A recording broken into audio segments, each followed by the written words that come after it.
Come ride the little train that is rolling down the tracks to the junction. Forget about your cares, it is time to relax at the junction.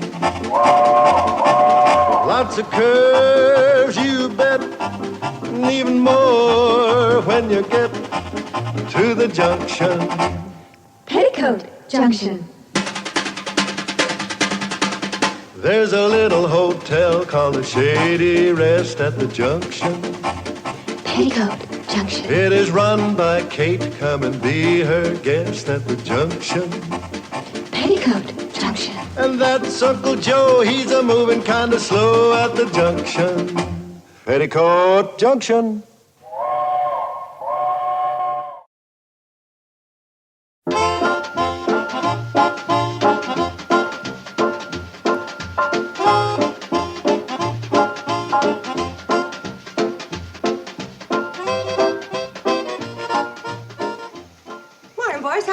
Well, hello. Hi. Kate, this is going to be the smoothest ride to Hooterville you ever had. You mean we aren't taking the cannonball? What took you so long, Kate? I was finishing up my shopping list. Kate, we got a schedule to maintain. Well, so have I. Supper schedule. Which do you want to maintain? Chicken and dumplings? And blueberry pie? Oh, I gotta get this thing fixed. It keeps running fast all the time.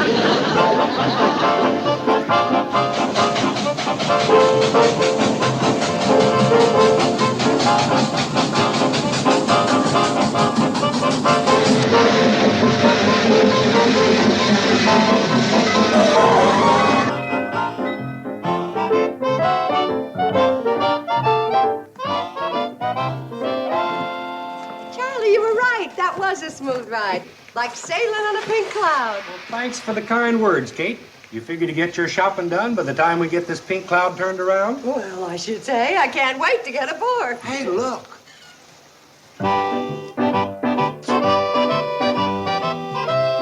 It's that Bedloe fellow from the main line of the railroad. Sure is. And that can mean only one thing. Trouble. Come on. Morning, Mr. Bedloe. Oh, good morning, Mrs. Bradley. Lovely morning, isn't it? Dandy. What brings you to Hooterville, Mr. Bedloe? Nothing wrong, I hope. Wrong? What could be wrong? Nothing could be more right. Mr. Bedloe, I hate to say this. It sounds like you'd thought up another way to scrap the cannonball. Scrap the cannonball? Why, I wouldn't think of scrapping that lovely little train. Oh, you really mean that? Unequivocally, Mrs. Bradley. Oh, I'll admit in the past, I wanted to derail it, junk it, melt it down for paperweights, get rid of it any way that I could. But not anymore. Those days are completely forgotten. Sure enough. In my effort to shut down this branch line, I have suffered humiliation and embarrassment, and my standing as vice president of the C&FW Railroaders has been in jeopardy time and again. But those days are also forgotten. Well, Mr. Bedloe, that's great news. It sure is. But getting back to what I asked you a while ago, what brings you to Hooterville? Oh, well, I'm meeting Mr. Philip Waterhouse here. He's a retired railroad tycoon. His hobby is old trains. He plays with them in his 1,000-acre backyard in California. He plays with trains? You mean that... Precisely, Mrs. Bradley. I am selling him the Hooterville Cannonball. Oh, no, Mr. Bedloe, you can't. Oh, but I can, Mrs. Bradley. Mr. Waterhouse is going to pay a small fortune for it. Turns out that the Hooterville Cannonball is an 1891 Rogers, the last one of its kind left in the world. And do you know who turned up this little fact? You know what you are, Mr. Bedloe? Yes, a heel, a fink, a no-good stinker, a dirty rat. Take your pick. I think Dirty Rat fits you best. Mr. Bedloe, the people in this community can't get along without the cannonball. You know that. That's true, Mrs. Bradley, but this is progress. Something you've held up for years. Why don't we talk about this over a nice hot meal at my place? Oh, no, you don't, Mrs. Bradley. You've tricked me for the last time. That train is finished. You're finished. Everybody's finished. Who is Mr. Bedloe? Certainly not me. I'm Bedloe. I'm Mr. Cassidy, Mr. Waterhouse's secretary. Oh, how do you do, Mr. Waterhouse? I'm Homer Bedloe. Mr. Waterhouse says, how do you do? Well, why are we wasting time? I could be having my breakfast. Oh, yes, sir.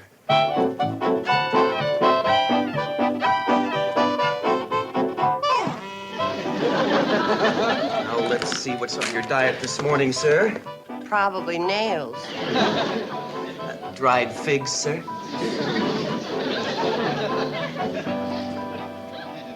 I don't like that woman's looks. Tell her to get about her business. Tell her to get about her business. Tell her to get about her business. Now, just a minute. In Hooterville, we don't ricochet our conversations off of one another. We take direct aim at the person we're talking to. Besides, anything that happens to the cannonball happens to be our business. What are they yammering about? Don't worry about them. Don't worry about them. Who's worrying? Who's worried? I am. I think we could save some time if Mr. Waterhouse would sign this purchase order right now. Mr. Waterhouse does not buy pigs and pokes. He'll sign the order when he's certain that the engine is a genuine 1891 Rogers. And after he's had a trial run to check the condition of the train. Fine, fine. I'm sure that Mr. Waterhouse will take into consideration that the train is old, and old trains, like old people, are bound to be a little creaky. Oh, no offense intended. This'll be the one day I got the cannonball running smooth as silk. Well, Charlie, you gotta make a sow's ear out of a silk train. Mr. Waterhouse is ready for the trial run. Smoot, Pat, we're taking her out on a trial run. Well, Charlie, I guess you'll be dropping me off at the Shady Rest for the last time. I reckon so, Kate. I'll dust off the seat in the coach for you and Mr. Waterhouse. It's a good thing Mr. Waterhouse has Mr. Bedloe along to point out the features of the cannonball. Yeah, when it comes to trains, it takes an experienced man like Mr. Bedloe to know the score.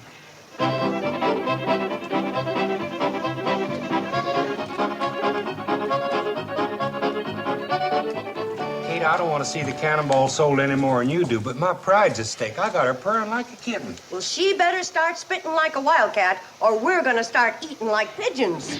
You're right, Kate.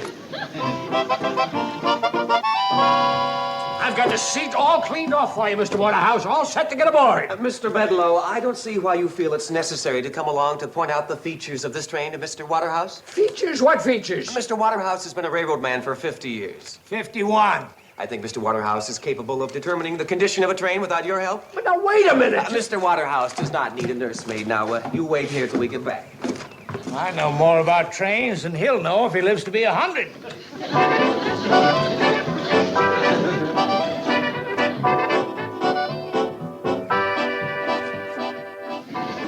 Must we sit here? It's the most comfortable seat in the car, sir. The only one I can guarantee the springs won't pop out.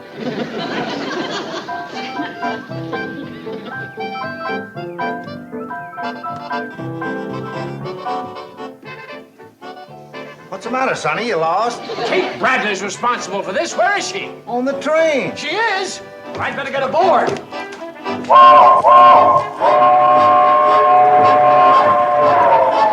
Mr. Waterhouse, she'll trick you. Wait!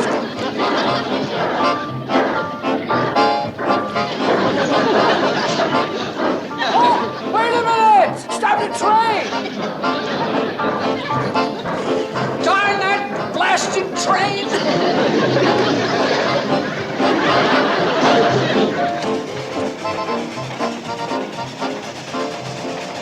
What is that woman doing?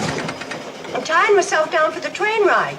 You gentlemen better brace yourselves. I never heard anything so ridiculous in all my life.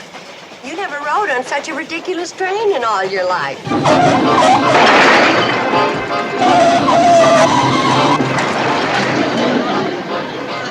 Can't say I didn't warn you. This may put a crimp in Charlie's pride, but maybe it'll keep food on the table.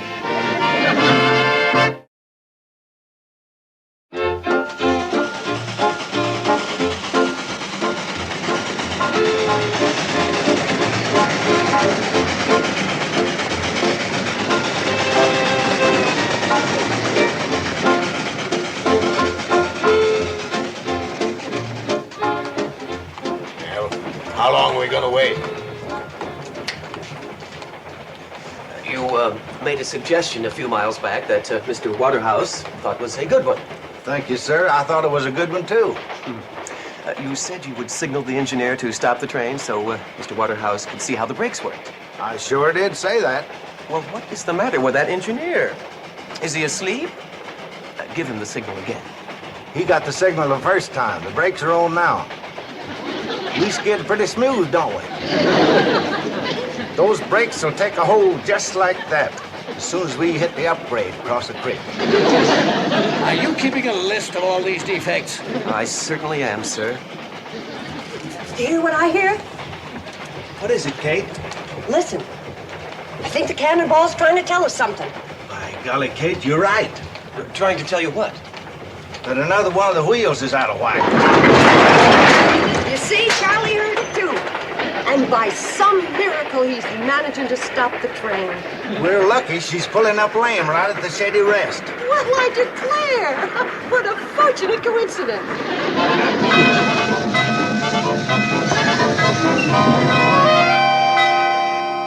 You're such nice gentlemen. I'm sorry you had to get hooked on another one of Mr. Bedloe's sharp deals. Oh, nobody sharp deals, Mr. Waterhouse. Why, the condition of this train has made him very happy. Happy? His greatest joy is in repairing these antique locomotives. And this one is certainly in need of lots of repairs. Mr. Waterhouse will ride the cab back to Hooterville to inspect the engine. Oh, wait a minute.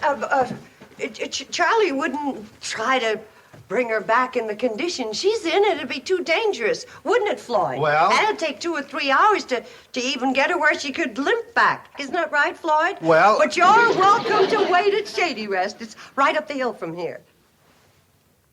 It is about time for your nap, sir.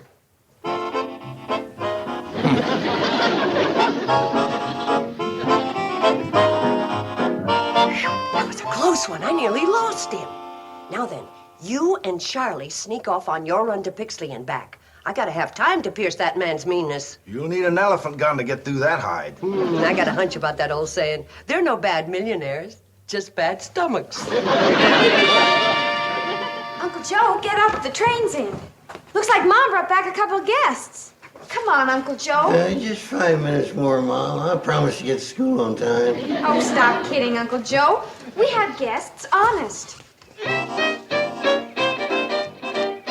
Well, well! Yeah, well, there we are. Now, we can't exactly make you feel at home, but we can make you comfortable. Do you expect me to stay in this broken-down shack? What is that again, mister? Well, it isn't exactly a palace, but as they say, any port in a storm. Just a minute, Kate.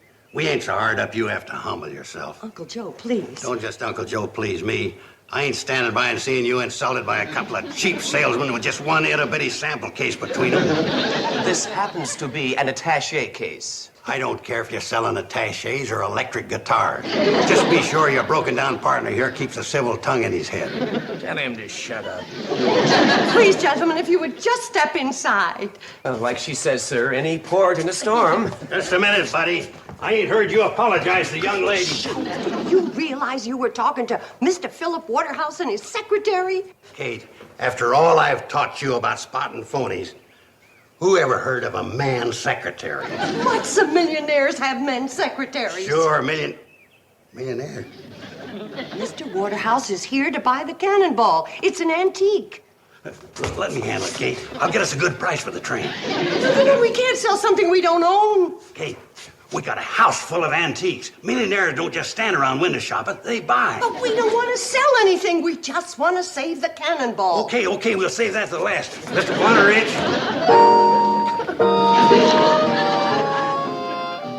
That'll mean canceling a lot of reservations.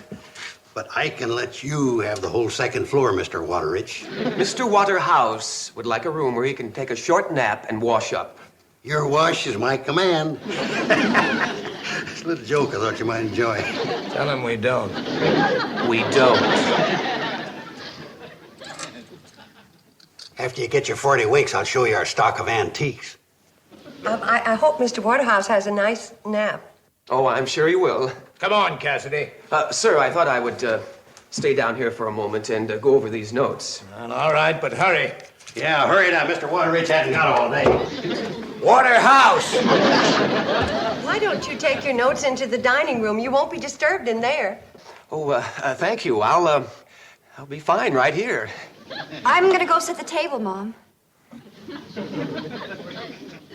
You're right. Perhaps I'll have more privacy in the dining room. Billy! Yes, Mom?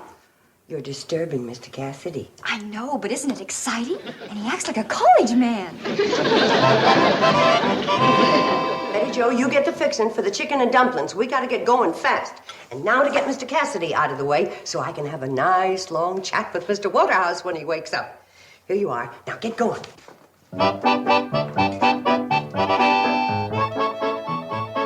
Hi. Hi. Where are you going? To borrow a cup of sugar from a neighbor. Could I walk along with you? Well, I guess it'll be all right.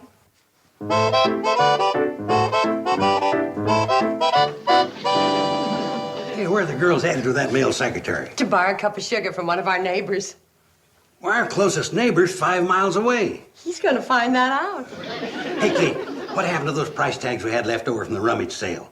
I'm gonna make everything look like it's for sale. I'll mark it clearance, 40% off. Uncle Joe, please settle down and listen to me. Kate, this is no time for chit-chat. There's a rich man upstairs. Don't you know what it means to be this close to millions of dollars, maybe billions? He's rich. Well, with all the genuine antiques we got around here, he needs us worse than we need him. Cassidy! Coming, Mr. Waterrich. He wants Cassidy. Who's Cassidy? His secretary. I'll go fetch him. Kate, you can't keep millionaires waiting. Cassidy! Uncle Joe, please find Mr. Cassidy. Mr. Waterhouse wants him. Well, he just went. Please hurry, Uncle Joe. Mr. Waterhouse, the poor old thing, is helpless without his secretary. Helpless, am I? Well, you can just tell Cassidy that I don't want to be disturbed. It worked. Now, if I just have time to fix the chicken and dumplings, I'll be able to tame that lion. I never saw a lion. Your chicken couldn't turn into a lamb. Lion, chicken, lamb. That's pretty good, Betty Jo. And I'm only a teenager. Oh, but believe me, Mr. Travers, nothing can keep this sale from going through. Or they're out in a trial run now when they get back. No, Mr. Travers, there's nobody on the train with him except Kate Bradley. Oh, Mr. Travers, Kate Bradley's no match for Mr. Waterhouse. The only way she can talk to him is through Cassidy. Nothing can happen. Ugh. That's right. Well, goodbye, Mr. Travers. Ooh, better get out there right away.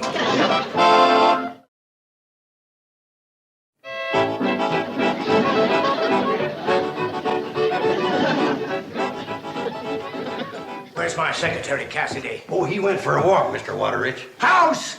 Yeah, he went out of the house for a walk. Well, what am I supposed to do until he gets back? Well, you like antiques. Why don't you just browse around, see if you can find yourself a few bargains? You know how old this elevator is? 1822, figure it out. 1822. Well, that's remarkable. Remarkable is hardly the name for it. The word is old, antique. No, the word is remarkable. 1822. Yeah, remarkable, ain't it? Yes, especially since the elevator wasn't invented until 1852. Which proves my point. Don't sit down there and break into 1,000 pieces. Sure glad I wasn't sitting there when the Indian arrow hit. Remarkable, ain't it? Who was that?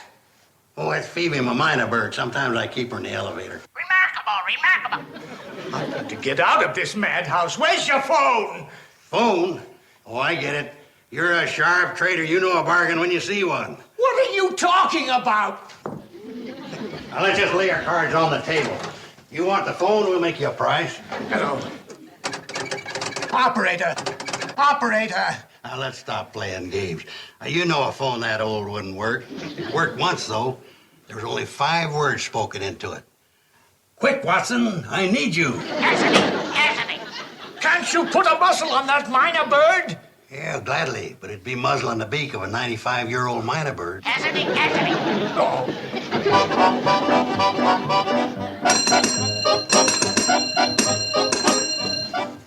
Now, you let me tell you something. See, you're probably wondering about the chipped edges on that tray.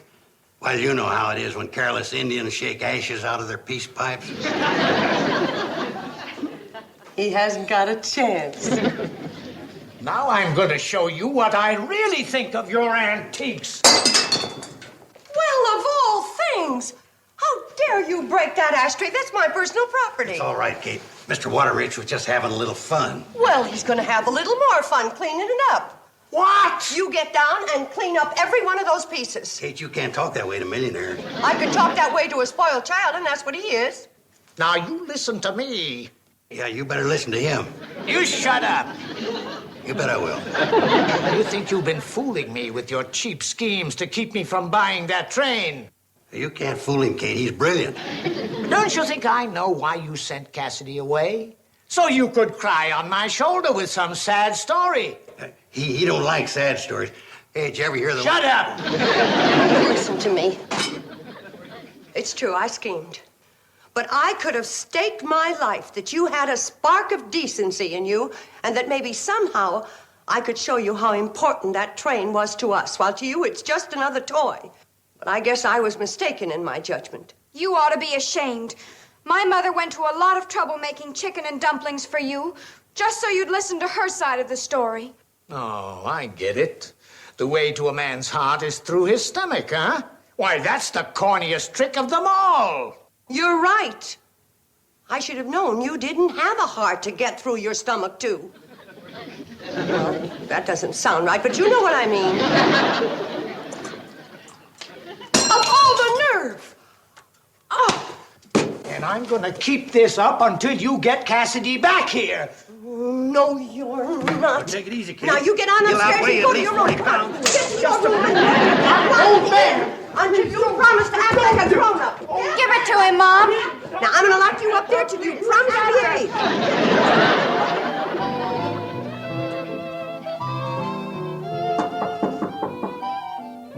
Who is it? It's me, Kate Bradley. Well, open that door and make it snappy.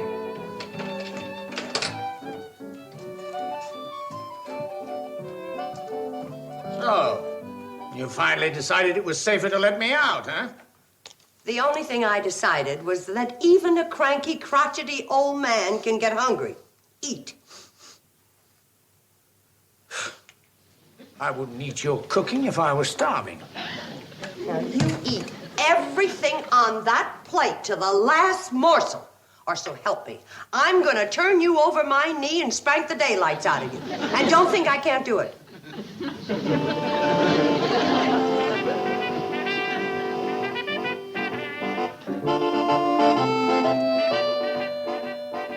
Well, you want to stand there and watch me? I don't think that'll be necessary.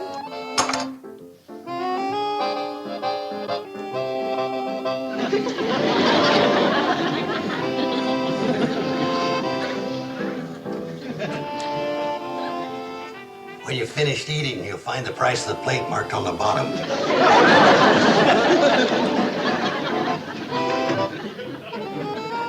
I should have known you'd be able to handle her, but it could have saved me a 25-mile hike from Hooterville.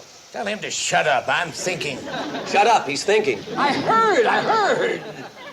Does this mean we'll have to move? We'll talk about it later, honey. You know I'm a good mind to give him back that $50 he gave me for that stuff he broke. Uncle Joe, did you take money from him? If Mr. Waterhouse will sign these papers, we can all go back on his train.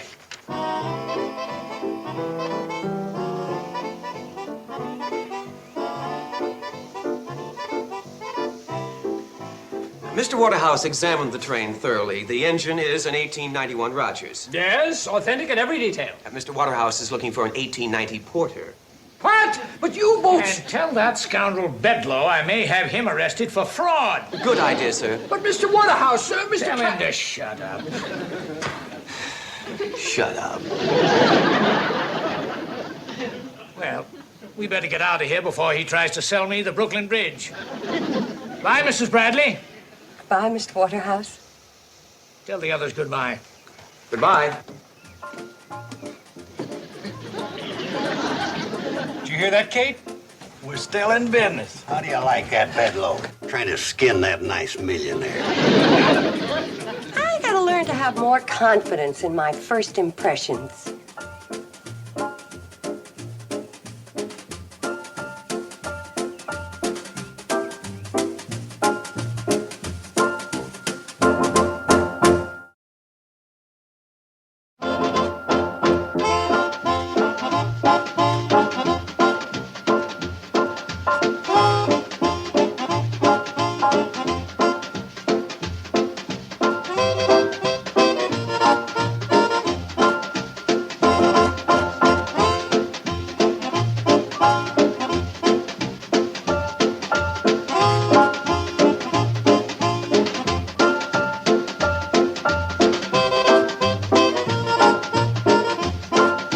Petticoat, Junction. This has been a Filmways presentation.